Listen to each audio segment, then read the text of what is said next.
ഞെട്ടിപ്പിക്കുന്ന വിവരങ്ങൾ. ഇതുമായി ബന്ധപ്പെട്ട ഒരു നടപടിക്രമവും പാലിക്കാതെയാണ് അർജന്റീന ടീമും മെസ്സിയും ഒക്കെ കേരളത്തിലേക്ക് വരുന്നു എന്ന അവകാശവാദം സംസ്ഥാന സർക്കാർ ഉന്നയിച്ചത് എന്നുള്ളത് ഇപ്പോൾ വ്യക്തമായിരിക്കുകയാണ്. ഇത് സംബന്ധിച്ചുള്ള പണമിടപാടുകളെല്ലാം ദുരൂഹമാണ്. ഇക്കഴിഞ്ഞ ഇടതുപക്ഷ സർക്കാരിന്റെ കാലത്ത് മെസ്സിയും അർജന്റീന ടീമും കേരളത്തിൽ വരുമെന്ന് പറഞ്ഞ് ഭീകരമായ സാമ്പത്തിക തട്ടിപ്പിനും അതുപോലെ മറ്റ് കബളിപ്പിക്കലിനും സംസ്ഥാന സർക്കാരും കായിക മന്ത്രിയും നേതൃത്വം കൊടുത്തു എന്ന് തെളിയിക്കുന്ന ചില വിവരങ്ങളാണ് കായിക സ്പെഷ്യൽ പ്രൈവറ്റ് സെക്രട്ടറിയുടെ റിപ്പോർട്ടിലൂടെ പുറത്തു വന്നിരിക്കുന്നത്. നമുക്കറിയാം, 2024 സെപ്റ്റംബറിൽ അന്നത്തെ കായിക മന്ത്രി വി അബ്ദുറഹ്മാൻ സ്പെയിനിൽ ഉദ്യോഗസ്ഥ സംഘത്തോടൊപ്പം സന്ദർശനം നടത്തുകയും പിന്നീട് അദ്ദേഹം കേരളത്തിൽ വന്ന് മെസ്സി കേരളത്തിലേക്ക് വരാൻ പോകുന്നു എന്ന് അവകാശവാദം ഉന്നയിക്കുകയും ചെയ്തു. ദിവസങ്ങൾ കഴിഞ്ഞപ്പോൾ ഇതിനുവേണ്ടി ഏതാണ്ട് 130 കോടി രൂപയുടെ ചെലവ് വരുമെന്നും ഈ ചെലവ് ഒരു സ്വകാര്യ ചാനൽ റിപ്പോർട്ടർ ബ്രോഡ്കാസ്റ്റിംഗ് എന്ന കമ്പനി വഹിക്കുമെന്നും ഉള്ള വിവരങ്ങളാണ് പുറത്തു വന്നത്. മെസ്സിയെ കേരളത്തിലേക്ക് സംസ്ഥാന സർക്കാർ കൊണ്ടുവരുമ്പോൾ, അർജന്റീന ഫുട്ബോൾ ടീം കേരളത്തിലേക്ക് വരുമ്പോൾ എങ്ങനെയാണ് ഒരു സ്പോൺസറെ സംസ്ഥാന സർക്കാർ കണ്ടെത്തിയത് എന്നതിനെ സംബന്ധിച്ചുള്ള വിശദാംശങ്ങളൊന്നും പുറത്തുവിടാനോ അതിൻ്റെ നടപടിക്രമങ്ങളെ സംബന്ധിച്ച് വ്യക്തമാക്കാനോ അന്നത്തെ സംസ്ഥാന സർക്കാർ തയ്യാറായിരുന്നില്ല. അത് സംബന്ധിച്ച ചോദ്യങ്ങളെല്ലാം ഞങ്ങളന്ന് ഉന്നയിച്ചതാണ്. പക്ഷേ മറുപടി പറയാൻ സംസ്ഥാന സർക്കാർ തയ്യാറായില്ല. പിന്നീട് 126 മുതൽ 130 കോടി രൂപ വരെ AFAക്ക് കൈമാറിയെന്ന് റിപ്പോർട്ടർ ബ്രോഡ്കാസ്റ്റിംഗ് കമ്പനിയുടെ മേധാവിയായ ആൻഡോ മാധ്യമങ്ങളുടെ മുമ്പാകെ വന്ന് പറഞ്ഞു. മാത്രമല്ല, അർജന്റീന ടീമിന് കളിക്കാൻ വേണ്ടി കൊച്ചി സ്റ്റേഡിയം നവീകരിക്കുന്ന പ്രവൃത്തി ഇതേ കമ്പനി തന്നെ ഏറ്റെടുത്തിരിക്കുന്നു. അതിനായി 70 കോടി മുതൽ 100 കോടി രൂപ വരെ ഈ കമ്പനി ചെലവാക്കുമെന്നും അവകാശവാദവും വീരവാദവും ഒക്കെ ഉന്നയിച്ചു. ഇത് സംബന്ധിച്ച യാതൊരു തരത്തിലുള്ള കരാറും പുറത്തുവിടാനും സംസ്ഥാന സർക്കാർ തയ്യാറായില്ല.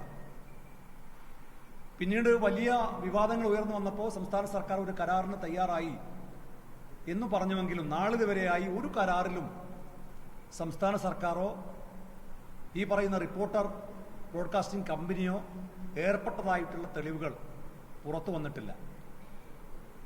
ഇപ്പൊ യൂത്ത് ലീഗ് നൽകിയ പരാതിയിൽ കായിക സ്പെഷ്യൽ സെക്രട്ടറി നടത്തിയ അന്വേഷണത്തിലാണ് ഞെട്ടിപ്പിക്കുന്ന വിവരങ്ങൾ. ഇതുമായി ബന്ധപ്പെട്ട ഒരു നടപടിക്രമവും പാലിക്കാതെയാണ്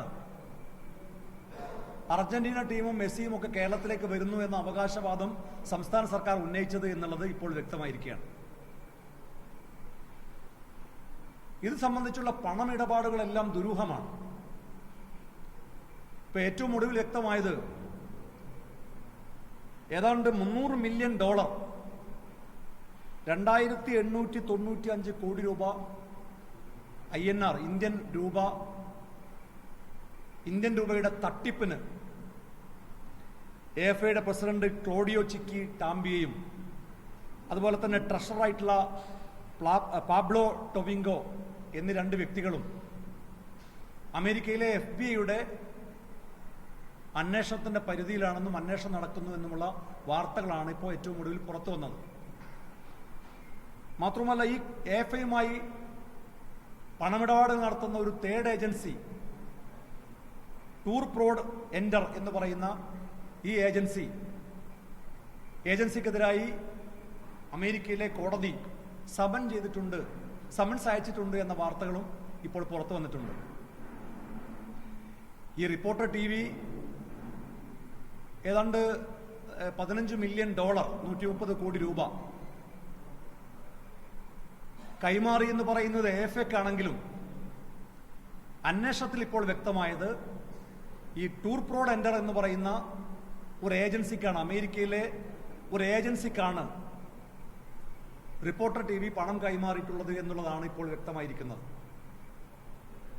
അപ്പൊ അമേരിക്കയിൽ മണി ലോണ്ടറിങ്ങിന് അന്വേഷണം നടക്കുന്ന, കള്ളപ്പണം വെളുപ്പിക്കൽ കേസിൽ അന്വേഷണത്തിന് വിധേയമായിക്കൊണ്ടിരിക്കുന്ന ടൂർ പ്രോഡ് എൻഡർ എന്ന് പറയുന്ന ഒരു ഏജൻസിയുമായി കേരളത്തിലെ ഒരു കമ്പനി, ഒരു ടെലിവിഷൻ ചാനൽ എങ്ങനെ ബന്ധപ്പെട്ടു? അതിൽ കായിക മന്ത്രി വി അബ്ദുറഹ്മാന്റെ പങ്കെന്താണ്? ഒരു നടപടിക്രമവും പാലിക്കാതെ, നിയമവകുപ്പോ ധനകാര്യ വകുപ്പോ കാണാത്ത ഒരു കരാറിൽ എങ്ങനെയാണ് സർക്കാർ ഏർപ്പെട്ടത് എന്നതിനെ സംബന്ധിച്ച് കൃത്യമായ അന്വേഷണം നടക്കേണ്ടതുണ്ട്. അതുകൊണ്ട് യൂത്ത് ലീഗ് ആവശ്യപ്പെടുന്നത്, ഒന്ന്, സംസ്ഥാന തലത്തിൽ ഒരു വിജിലൻസിന്റെ അന്വേഷണം ഇക്കാര്യത്തിൽ നടക്കേണ്ടതുണ്ട്.